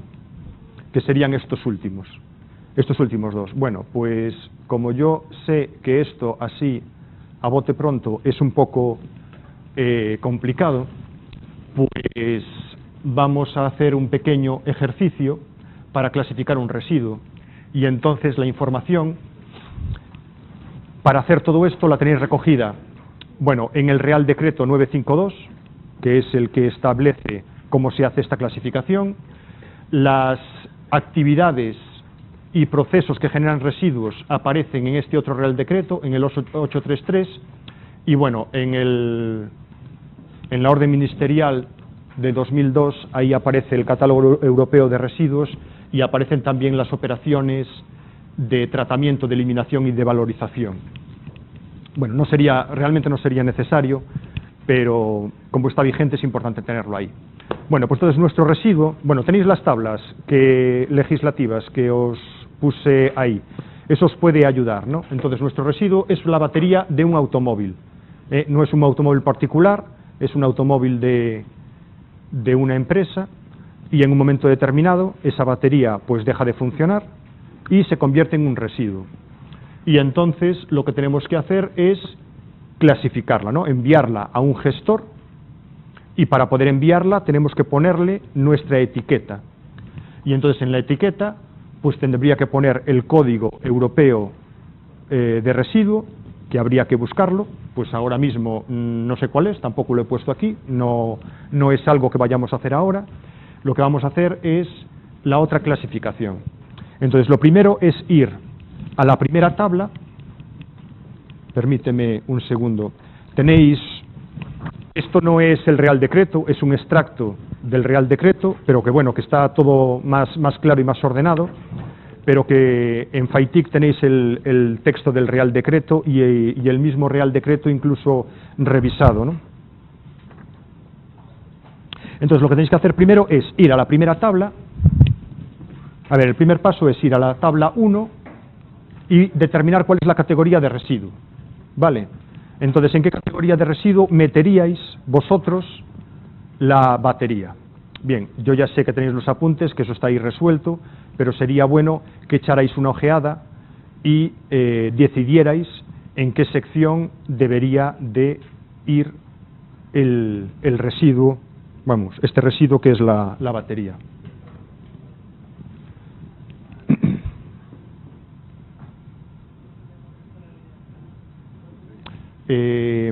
Si no lo tenéis, os podéis entrar a lo mejor con alguien que la tenga y compartís.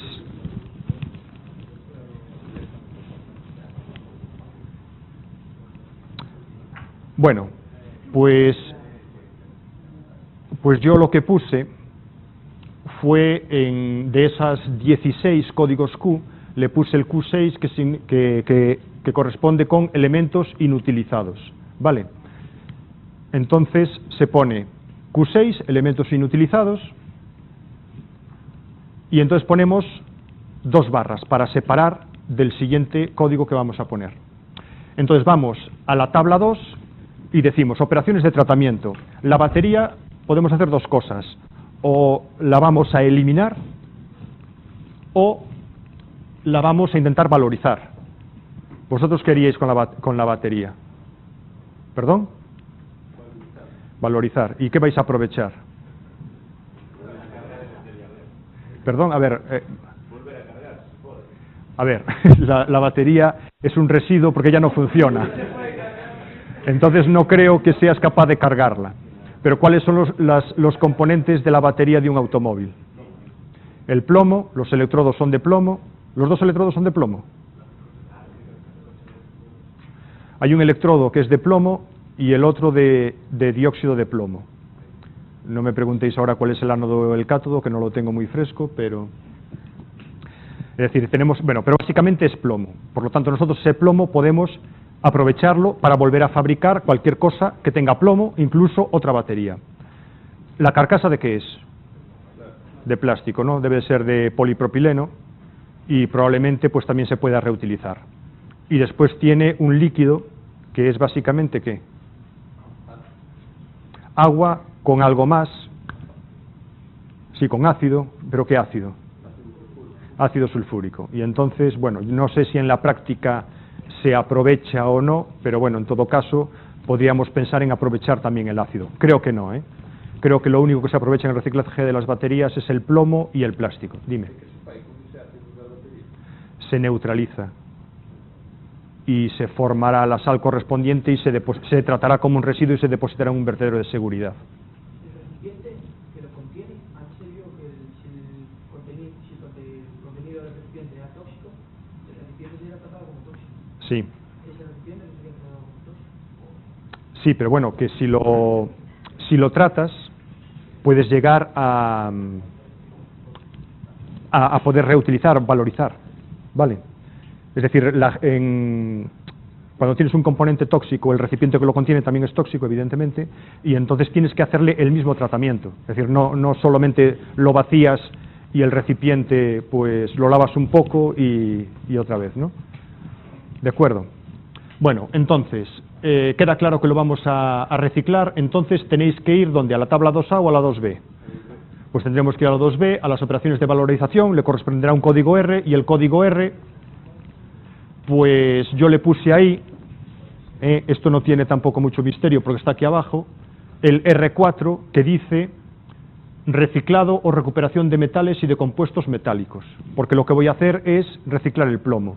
Y alguien me puede decir, bueno, pero también vas a reciclar el plástico. Bueno, pero como fundamentalmente lo que más me interesa o de lo que voy a tener mayor beneficio, pues debe de ser del plomo, pues le vamos a situar aquí el código correspondiente al plomo. ¿Vale? Creo que no. ¿Vale? Por lo menos en este ejercicio tal cual lo tengo no se contempla, pero lo vemos, si realmente se pueden poner varias R's o no. Vamos, yo no lo he visto, ¿no? De los ejemplos que he visto por ahí no he visto ninguno. Entonces, bueno, lo siguiente, entonces ponemos 2 barras, y lo siguiente varía un poco, ¿no? Tenemos que ir a la tabla 3 y seleccionar nuestro residuo de la tabla 3, que puede estar en la tabla 3A o en la 3B. Y dependiendo de si está en la tabla 3A o en la tabla 3B, pues podemos decidir si es peligroso o no peligroso en función de los componentes y las características de peligrosidad que están en la tabla 4 y 5. Entonces, pero lo primero, fijaos, es poner aquí el estado físico. Y el estado físico hay 4, sólido, pastoso, líquido o gas. Entonces, tenemos que decidir el estado físico. ¿Qué pasó? Sí, ya sé, está ahí abajo. Bien, pues entonces, bueno, realmente en la batería tenemos una parte sólida y una parte líquida. Entonces le ponemos S barra L, es decir, que hay una fracción sólida y una fracción líquida, y tenemos que identificar el residuo. Y ese residuo es el 37, que es el que pone el... ¿Qué pone el 37? Baterías y pilas eléctricas, ¿no? Entonces parece que encaja perfectamente en nuestro. ¿Y dónde estamos? ¿En la tabla 3A o en la tabla 3B? En la 3B. Y si estamos en la tabla 3B, sí, ahora parece muy fácil, vamos a ver cuando pasemos a continuación. Si estamos en la tabla 3B, nuestro residuo es peligroso, no es peligroso, ¿qué características, qué requerimientos tiene que cumplir para ser peligroso o no peligroso?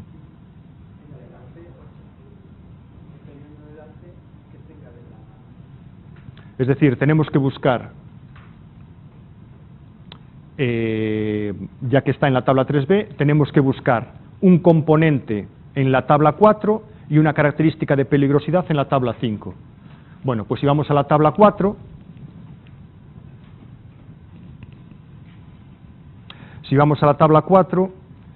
pues, ¿qué encontráis? Encontráis el C23, que dice soluciones ácidas o ácidos en estado sólido. ¿Vale?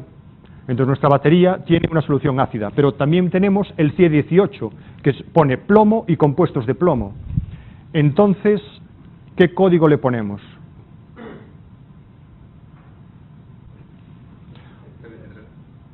Bien. ¿Y por qué? Bien. Entonces le ponemos, es decir, nuestra batería es peligrosa por uno de los componentes y en principio es por el ácido, porque el otro, como es sólido, es más fácil de manejar, no genera problemas inmediatos en el medio ambiente, ¿no? Por lo tanto, le ponemos como componente peligroso la solución ácida, que le corresponde el código C23. Y la característica, entonces tenemos que ir a la tabla 5, y el código H hay que referirlo a este componente, a la solución ácida, no al plomo. ¿Vale? Cuando vayáis ahora a la tabla 5, tenéis que buscar la característica de peligrosidad que corresponde al código C23, es decir, a la solución ácida, no al código C18 que lo hemos desechado.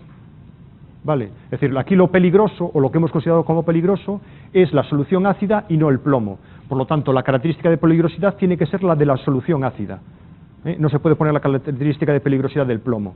¿Cuál sería la característica de peligrosidad del plomo?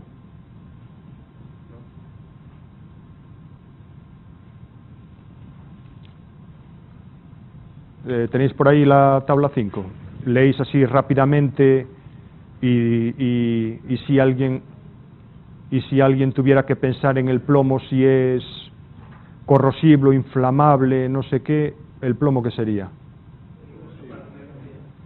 Peligroso para el medio ambiente, pero también hay otra que yo le pondría que iría mejor. Corrosivo no es, explosivo tampoco. Mutagénico, hombre, no hace... Oye, ¿han quitado el tóxico de la lista o qué? Pues yo pondría tóxico, vale. Yo pondría tóxico. Bien, pues entonces, ¿el ácido qué es?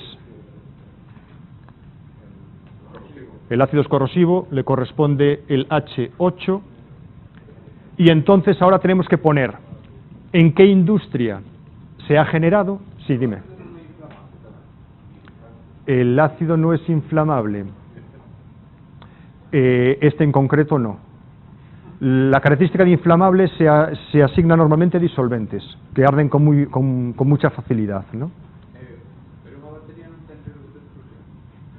A ver, la batería tiene riesgo de explosión porque en el proceso electroquímico se puede formar hidrógeno. Y si se forma ese hidrógeno, es el hidrógeno el que puede explotar, pero no por el plomo ni por el ácido, ¿vale? Entonces, por eso las baterías no recargables dice no intentar cargar, etcétera, porque la explosión viene precisamente por la síntesis de hidrógeno. Como siempre tiene algo de humedad, algo de agua, esa agua puede romperse, dividirse sobre los electrodos y forma oxígeno e hidrógeno. Y al combinarse el oxígeno y el hidrógeno vuelve a dar agua, pero es una reacción muy violenta, ¿vale? Bien, entonces, aquí simplemente a modo de ejemplo, el tipo de industria o el grupo de industrias sería el A114, que son industrias del azúcar, y el proceso productivo son servicios generales, ¿vale? Pero que en vez de eso pues puede ser cualquier otra cosa. Esas tablas, como son bastante amplias, ahí en esa información que os he dado solamente aparecen la primera parte. Bueno, para el objetivo que tenemos aquí no es especialmente importante tener la lista completa, pero de todos modos en FAITIC sí que tenéis el Real Decreto revisado y aparecen las listas completas, de modo que cuando tengáis que ¿cómo se dice?, que revisar algo, de clasificar algo, lo podéis hacer ahí. Por tanto, serían estos dos. Bueno, y entonces, ahora tenemos... Sí.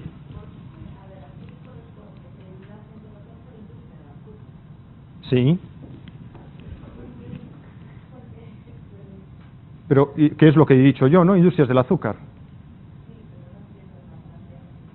¿No entiendes la relación que hay? No, a ver, esta batería del automóvil, la batería del automóvil es una batería de un vehículo. ¿Y ese vehículo dónde estaba? Pues estaba en una industria de producción de azúcar. Es simplemente un ejemplo. Como podíamos haber dicho que estaba en, no sé, y entonces, bueno, y dentro de la industria del azúcar pues puede estar en muchos sitios, ¿no? Incluso podría pertenecer a cualquier otro tipo de maquinaria o de vehículo, pero bueno, este en principio estaba en la sección B0019, que son servicios generales, es decir, se entiende que es administración, ¿vale? Pero vamos, que eso simplemente a modo de ejemplo. Lo que no es un ejemplo son estos dos residuos, ¿vale? Estos son dos residuos que, bueno, encontré una vez por ahí en una empresa. Y básicamente lo que tenemos es, el primero es un disolvente usado, ¿vale? ¿Perdón? Vale.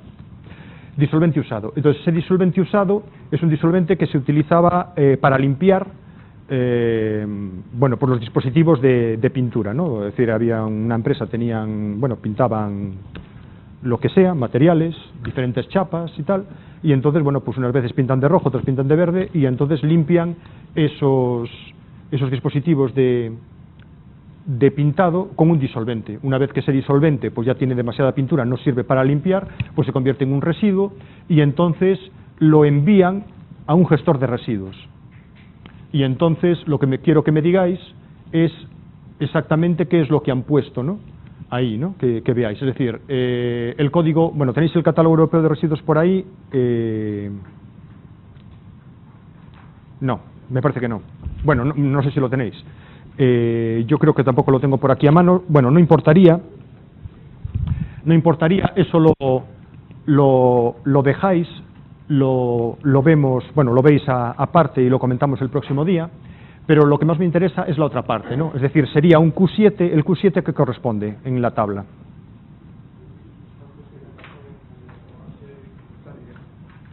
Perdona, un poquito más alto. Sustancias que hayan pasado a ser inutilizables, vale. Pues efectivamente el residuo este, ¿no? El disolvente, servía para algo y de repente pues ya no sirve para su fin y lo clasificaron ahí. Siguiente tenemos un R2. Si es un R2 quiere decir que ese disolvente va a ser destruido, es decir, lo van a quemar o lo van a reciclar. Lo van a reciclar. ¿Y el R2 qué es? Tenéis que hablar un poquito más alto, si no. Bueno, este era fácil, ¿no? El R2 es regeneración o recuperación de disolventes. Si es un disolvente usado, pues bien. Después la L es el estado físico, es líquido. Y el 5... El 5 es en la tabla 3, es la categoría, el tipo de residuo. En la tabla 3 el 5, residuos de productos utilizados como disolventes, está claro, ¿no? Bien, entonces, bueno, si es el 5, está en la tabla 3A, ¿verdad? Y para que un elemento que está en la tabla 3A sea peligroso, simplemente tiene que tener una característica de la tabla 5. Con tener una de esas características ya es peligroso. Bueno, de todos modos, vamos también a la tabla 4. En la tabla 4 le ponemos el C41. ¿Qué es el C41? Bien, disolventes orgánicos excluidos los halogenados. Parece ser que los halogenados están prohibidos o están muy limitados, por lo tanto los que se utilizan no son halogenados, los halogenados son más tóxicos. Todo compuesto orgánico que tenga un halógeno, un cloro, pues es mucho más tóxico que si no lo tiene, por lo tanto por eso no se utilizan, ¿no? Bien, y después en la característica de peligrosidad es la H3A. ¿Cuál es la H3A? Fácilmente inflamable.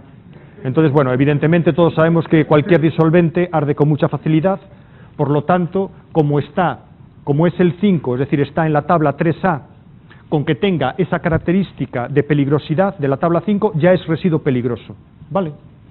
Y después, la industria generada, bueno, la industria en la que se generó es la A244, que fui bueno y ya os lo puse aquí,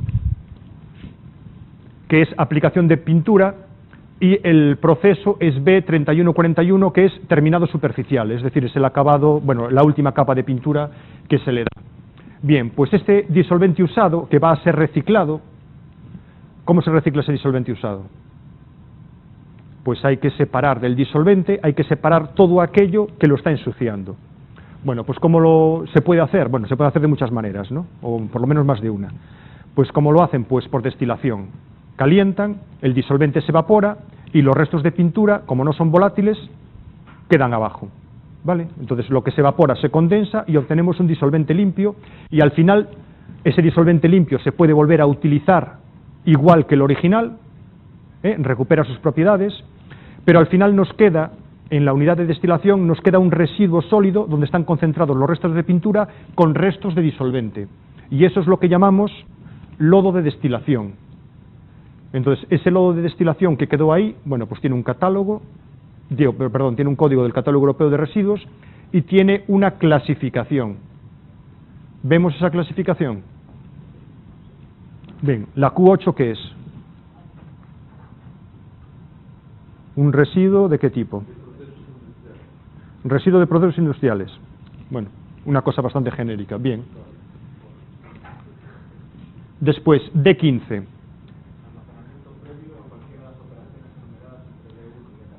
Vale, es decir, que el lodo este, en principio, lo van a almacenar, pero como es una D, ¿qué se va a hacer con él? Se va a destruir, ¿no? Se va a eliminar, ya no se va a recuperar. Es decir, la parte de recuperación ya se recuperó, ahora pues tiene dos posibilidades. O lo queman, o le hacen algún tipo de tratamiento y va a un vertedero de seguridad. ya no es líquido, ya es una sustancia pastosa porque tiene una alta concentración de sólidos y el código sigue siendo el 5, ¿no? El componente sigue siendo el mismo, el C41, que son disolventes no halogenados, y la característica de peligrosidad aquí cambió, pasamos del H3A al H3B. Antes era fácilmente inflamable y ahora ya solamente es inflamable. ¿Por qué? Porque hemos reducido mucho la cantidad de disolvente. Y lo que sí cambia es la codificación de la industria y el proceso. Antes era un proceso de pintado y ahora ¿qué es?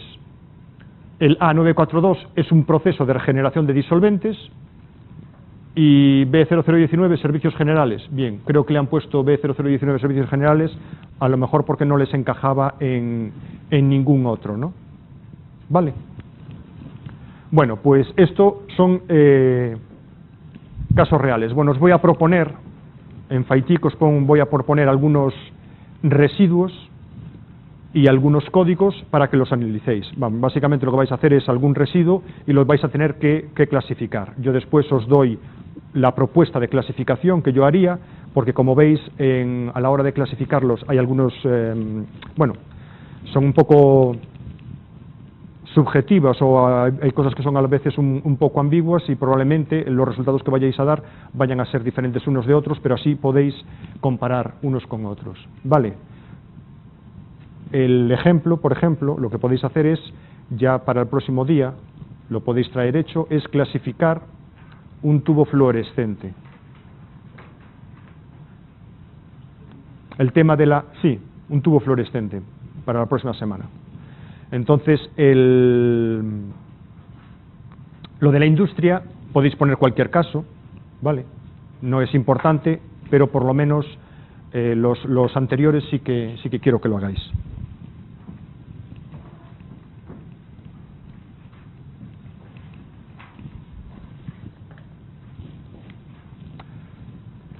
Bueno, todavía nos queda un ratito, nos quedan aquí algunas cosas y bueno, vamos a ver. ¿Los residuos peligrosos dónde se generan? Pues se generan tanto en procesos industriales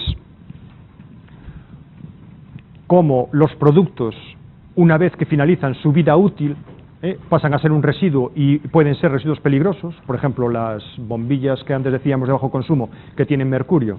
Al tener mercurio se convierten en un residuo peligroso, ¿no?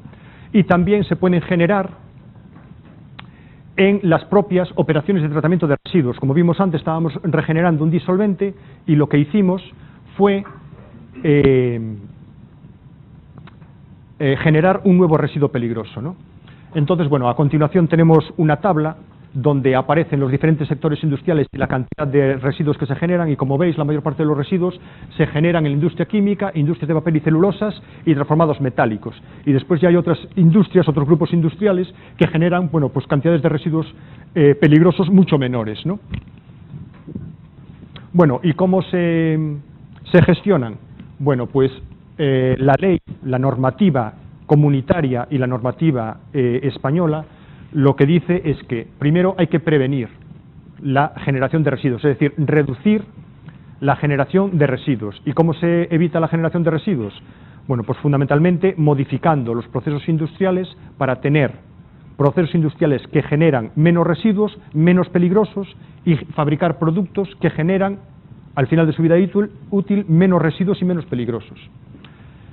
Después, bueno, prepararse para operaciones de preparación para la reutilización, reciclado, utilizar cualquier otro posible proceso de valorización, como por ejemplo la valorización energética, y por último, cuando ya no se puede hacer otra cosa, eliminarlos, estabilizarlos y mandarlos a un vertedero, a un depósito de seguridad. No se llaman vertederos, ahora ya se llaman depósitos de seguridad.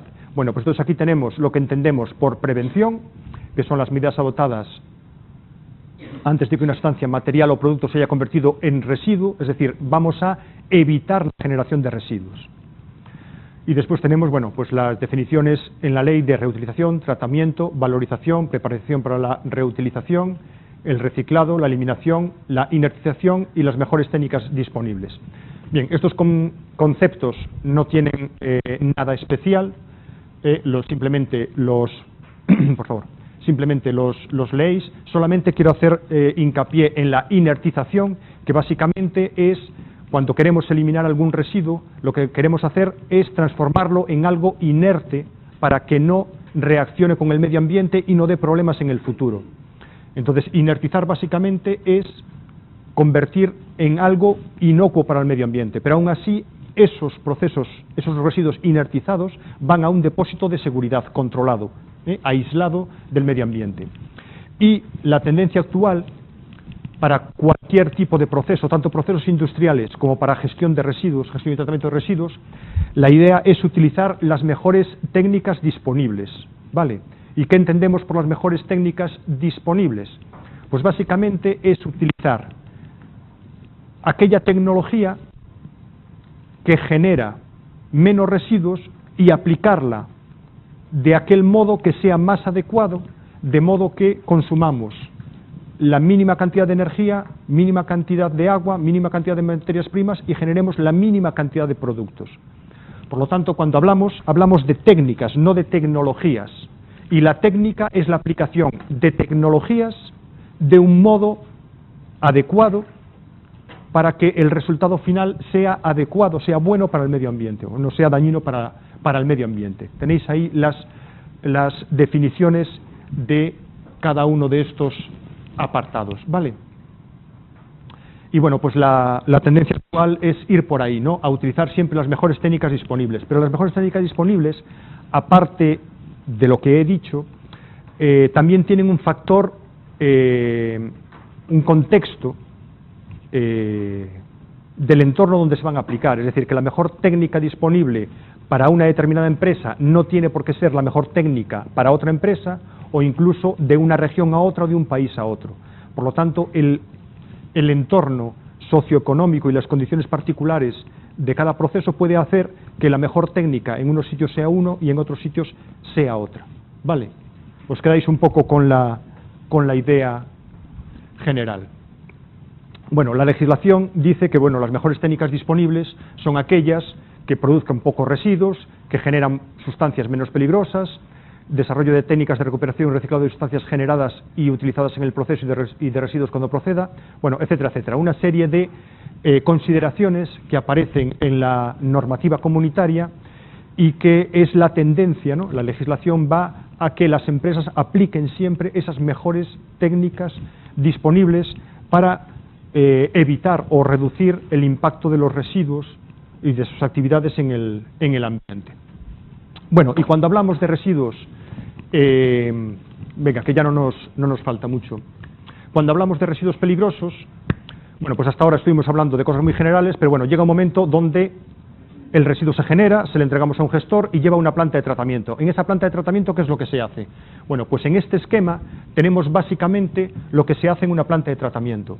Primero tenemos una recepción de los residuos, para seguir un almacenamiento y un análisis, para saber exactamente qué es lo que tenemos ahí. Bien, cuando alguien entrega un residuo, antes ha tenido que declarar qué es lo que va a enviar. Por lo tanto, el que lo recibe ya sabe lo que va a recibir. Y ese análisis es simplemente un análisis de control, para asegurar que lo que ha recibido es exactamente lo que está en el contrato de gestión del residuo. ¿Vale? Si es así, se procede a su tratamiento. Si hay discrepancias, pues habría que solucionarlas, y si no se solucionan, el residuo se devuelve al productor. Vamos a suponer que estamos haciendo las cosas bien y que, por lo tanto, alguien genera un residuo y lo que yo le envío al gestor es exactamente lo que le he dicho que le voy a enviar, ¿no? Bueno, pues entonces, como los residuos industriales pueden ser muy variados y podemos tener muchos componentes distintos, podemos utilizar diferentes etapas, pero básicamente lo que tenemos son dos cosas: un tratamiento físico-químico y un tratamiento de incineración. Bien, ¿para qué utilizamos el tratamiento físico-químico? El tratamiento físico-químico lo utilizamos para tratar fundamentalmente compuestos inorgánicos.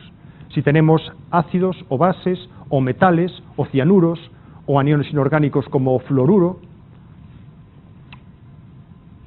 pues lo que vamos a hacer son tratamientos físico-químicos para precipitar esos componentes, y luego un tratamiento físico de separación por filtración para separar el sólido del líquido, ¿vale? Con lo cual ese sólido filtrado luego se manda a estabilización, y básicamente la estabilización es, bueno, lo que hablábamos antes de inertización. Básicamente es hacerle una transformación para que ese residuo sea estable y no interactúe con el ambiente. Y básicamente lo más habitual es añadirle cal. La cal absorbe agua y el carbonato forma sales insolubles con prácticamente todos los metales, con lo cual quedan inmovilizados y van a un vertedero o un depósito de seguridad. Por lo tanto, tratamiento físico-químico sería un tratamiento con reactivos químicos para precipitar esos componentes inorgánicos, separarlos por filtración o por otra técnica, estabilizarlo con cal y vertedero. ¿Y qué pasa si tenemos compuestos orgánicos? Los compuestos orgánicos se degradan muy bien por procesos biológicos, pero hay muchos compuestos orgánicos complejos que no son biodegradables. Entonces lo que podemos hacer es incinerarlos, los quemamos y entonces los destruimos. Y el residuo que nos pueda quedar se estabiliza y a vertedero. Entonces, en función de nuestro residuo, bueno, veis que aquí hay muchas flechas, pero en función de las características de nuestro residuo puede pasar por todas las etapas o solamente puede pasar por algunas en función de que si es más contaminación inorgánica o más contaminación orgánica. Dime.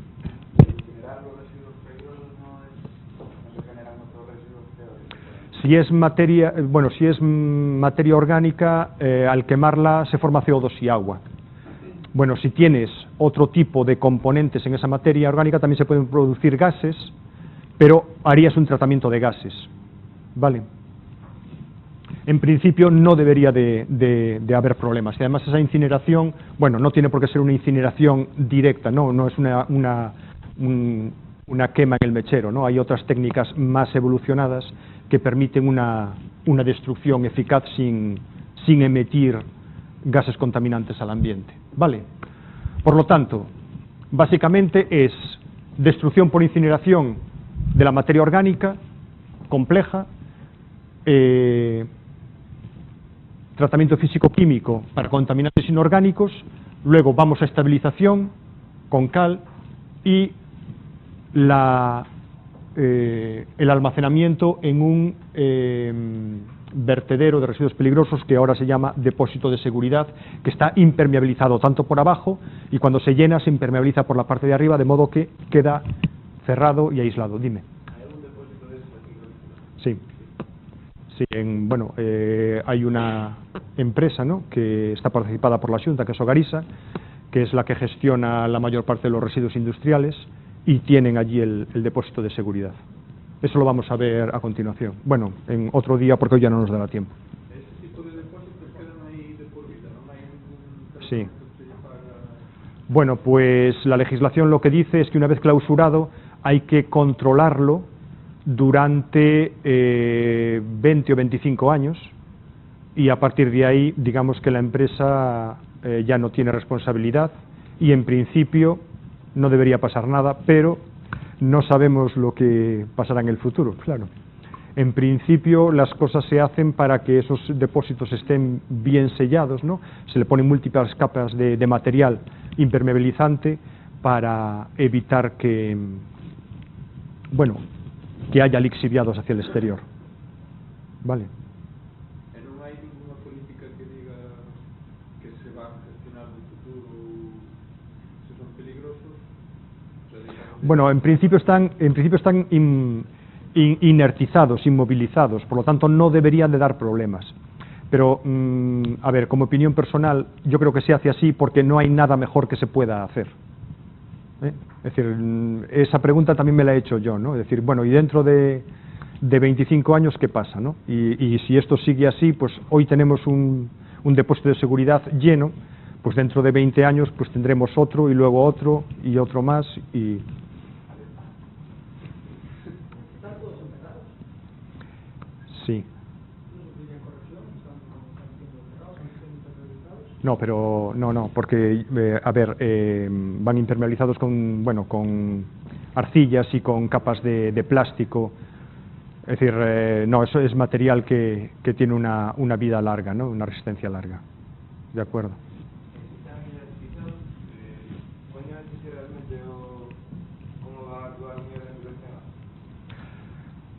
Hombre, a ver, están inertizados y están inmovilizados, pero algo de lixiviado siempre hay, pero ese lixiviado se recoge y se trata.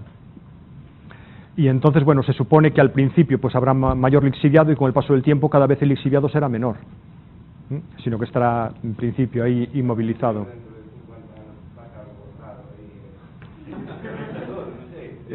Sí, si hay un terremoto grande o algo así, pues podría pasar algo así.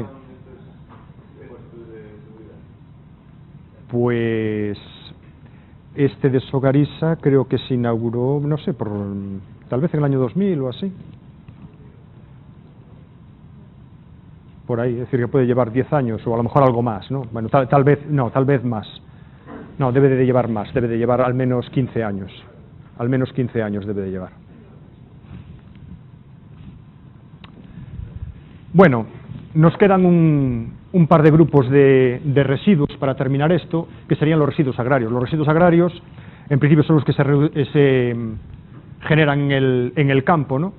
Y el tema es que son residuos, es decir, residuos muy voluminosos, ¿no? Es decir, es una gran cantidad de residuos lo que se genera. De hecho, del total de residuos en España, el 35% son residuos agrarios, ¿no? Y entonces, bueno, fundamentalmente son restos de vegetales y restos de los cultivos. Y es materia orgánica, biodegradable y que se puede reutilizar de nuevo en el campo con el objetivo de fertilizar las tierras, ¿no? El problema que tienen es que su localización es muy dispersa, tiene un valor económico muy bajo, tiene una concentración reducida y por lo tanto eso hace que su eliminación sea difícil, ¿no? Aparte de los residuos agrícolas del campo, pues tenemos residuos forestales y ganaderos y de otras actividades relacionadas con la actividad agropecuaria, ¿no? Y entonces, bueno, ¿qué se puede hacer con esos residuos? Pues básicamente la valorización es una valorización energética, es decir, eso se quema para obtener energía, o el mismo aprovechamiento agrario, donde se utiliza en el mismo campo con el objetivo de fertilizar, ¿no? Entonces, el aprovechamiento energético es muy interesante porque tiene un valor calorífico significativo, pero no tiene los problemas de contaminación de otros residuos. Cuando uno quema residuos, normalmente los gases y las cenizas pues tienen muchos problemas de contaminación y se necesita un cuidado y un tratamiento cuidadoso, ¿no?, para evitar la diseminación de la contaminación, y las cenizas que quedan son producto peligroso y hay que ponerlas en un vertedero para residuos peligrosos, mientras que cuando estamos hablando de este tipo de residuos, las cenizas incluso tienen un valor como fertilizante porque le quedan nutrientes, ¿no? Bueno, cualquiera conoce que, bueno, aquellos que tienen una cocina de leña en casa, pues la ceniza se utilizaba para añadirle a las plantas, etcétera, ¿no?, porque tiene ahí esa capacidad de fertilización. El problema es que normalmente esos residuos se generan en grandes extensiones de terreno, y entonces lo que es la recolección y el transporte hace inviable económicamente este tipo de aprovechamientos, ¿no?, los hace difíciles, ¿no? Por lo tanto, ese sería el inconveniente. Después tenemos otro tipo de residuos, que son los residuos sanitarios, que son los que están relacionados con los temas de salud. Y cuando uno va a un hospital y analiza, o a un centro de salud, y analiza los tipos de residuos, pues ve que puede encontrar al menos 4 tipos de residuos, que son residuos generales asimilables a urbanos y que por tanto siguen el mismo tratamiento que los urbanos, residuos sanitarios directamente relacionados con la actividad sanitaria, pero que también tienen las mismas características y por tanto van con los urbanos. Voy a pasar a los últimos, residuos especiales con normativa específica, como puede ser la medicina nuclear, todos los residuos que se generan en los tratamientos de medicina nuclear, normalmente asociados con diagnosis y con tratamiento del cáncer, pues llevan el tratamiento típico de los residuos radioactivos. Y después tenemos los residuos sanitarios propiamente dichos, que serían aquellos relacionados con la actividad médica y que, bueno, pues pueden tener restos, elementos infecciosos, patógenos, restos anatómicos, elementos punzantes, contaminados, etcétera, etcétera, incluso medicamentos o restos de medicamentos, que deberían de llevar un tratamiento específico para evitar ese tipo de contaminación en el medio ambiente, sobre todo evitar la contaminación por patógenos. Por lo tanto, hay que hacer un buen tratamiento de esos residuos y ese tratamiento implica la destrucción total o prácticamente total de todos los patógenos que pueda haber ahí. ¿Y eso cómo se hace? Pues por incineración o haciendo una desinfección por calor, por tratamiento químico, con agentes oxidantes como el cloro y, bueno, pues no sé, el ozono o derivados del cloro como el hipoclorito de sodio. ¿Qué es el hipoclorito de sodio? La lejía. O si no, también un tratamiento por microondas, ¿no? Las microondas calientan, las microondas calientan y calientan en toda la masa de residuos y, bueno, simplemente lo que tenemos que tener es que haya un cierto grado de humedad para que haya una buena transmisión de calor, una buena absorción de las microondas y que esté suficientemente dividido para que, digamos, los patógenos no queden ocultos en partes de materia y que no sean bien destruidos, ¿no? Pero bueno, lo que sería más adecuado quizás o más fácil sería la incineración, ¿no? Y ya para terminar tenemos los residuos radiactivos y los residuos radiactivos, pues bueno, proceden de todas aquellas operaciones donde hay material radiactivo. Entonces, cuando alguien piensa en material radiactivo, piensa en una central nuclear, y efectivamente las centrales nucleares son los grandes generadores de residuos radiactivos, pero también se generan residuos radiactivos en la medicina, en muchas industrias donde hay equipos o sensores que utilizan materiales radiactivos para determinar, bueno, para medir variables de proceso, lo que sea, y también en investigación, ¿no? Y entonces todo eso, todos esos residuos, por pequeños que sean, tienen que ser recogidos y tratados adecuadamente, ¿no? Bueno, ya conocéis los diferentes tipos de radiación, alfa, beta y gamma. La alfa son núcleos de helio, dos protones y dos neutrones. La radiación beta son chorros de electrones y la gamma es radiación electromagnética, igual que los rayos X, pero más energética, ¿no? De menor longitud de onda, de mayor frecuencia y por tanto más penetrante. Y bueno, para medirlo pues se utiliza el becquerelio, que son las unidades del sistema internacional, aunque también es más habitual medirlo en curios, que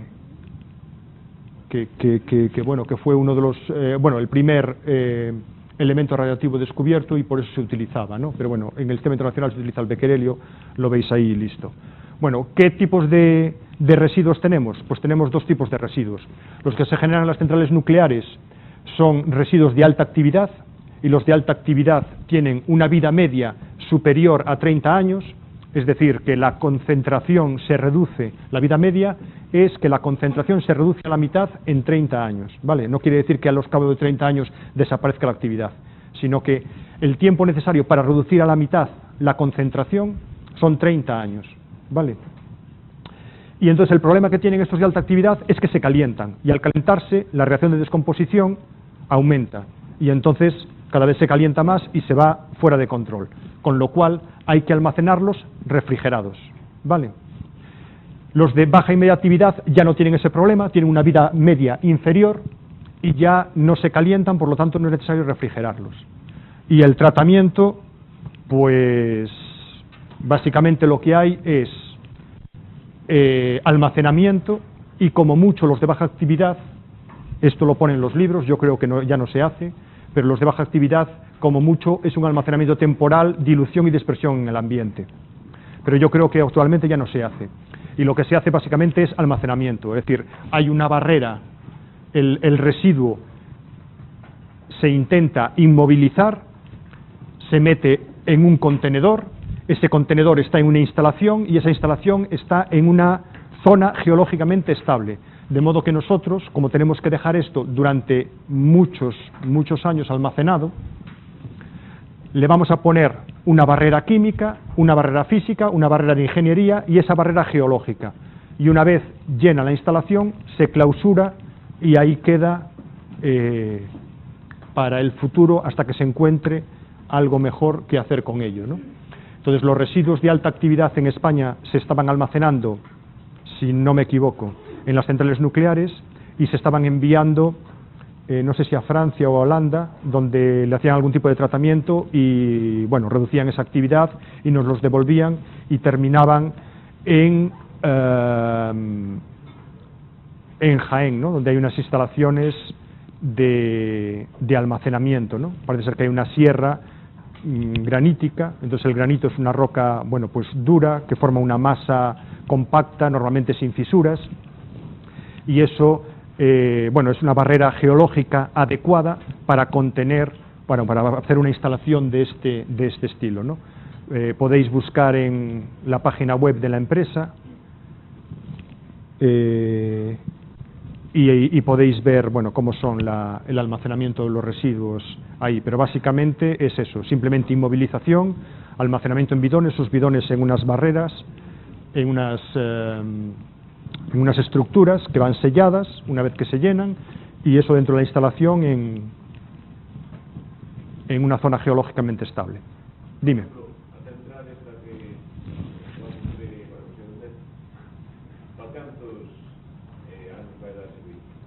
No lo sé exactamente, no lo sé. Estaban buscando efectivamente una solución porque el problema de los residuos radiactivos en España parece que es un problema, ¿no? Hay que buscarle un sitio, pero no sé para cuántos años la tienen, ¿eh? Francamente no lo sé, pero podríamos, bueno, se puede buscar información y verlo exactamente.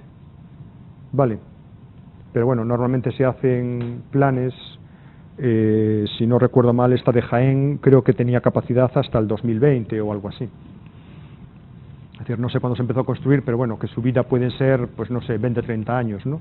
De funcionamiento hasta que se llena, se clausura y ahí queda. ¿De acuerdo? Bueno, pues nada más, lo dejamos aquí y mañana tenemos prácticas entonces y nos vemos en el laboratorio de tecnología química que está en Industriales, en el primer piso al fondo, ¿vale? En el ala izquierda. ¿De acuerdo?